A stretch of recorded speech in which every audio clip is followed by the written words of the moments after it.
Part of the work is to try to understand what is the significance of the phrase man's best friend. The French philosopher Voltaire talked about in his dictionary the definition of a dog, and he thought it meant dogs are here for man's protection and for their happiness.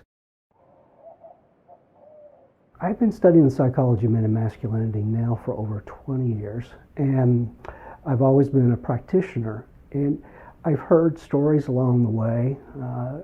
Sometimes, and this is the way it usually goes when men talk about something close to the heart, they kind of check to see if it's really okay to discuss. And a lot of these stories have to do with the loss of their dog and how that potentially emotionally impacts them. I think the turning point for me was when I lost my dog about 13 years ago. My dog Kelsey, who was kind of my portable family and best friend for almost 14 years.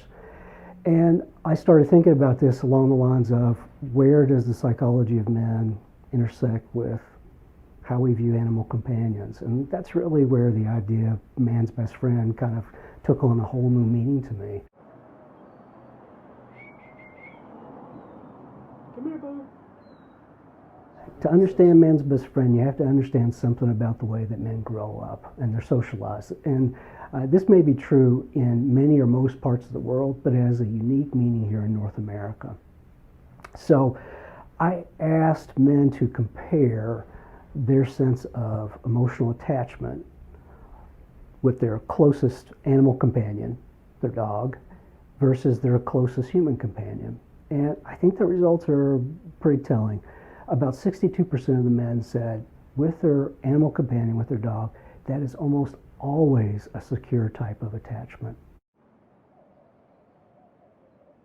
I don't think it's really the idea that males love more or less their dogs than females. It's more like what that attachment bond means in the context of their lives, especially as males age. So part of the research that we found too, that as men become middle-aged, they report more stronger sense of emotional attachment to their dogs.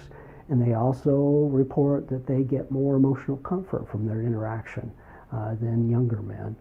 So imagine all that, and then that connection is taken away. How do males potentially face that loss?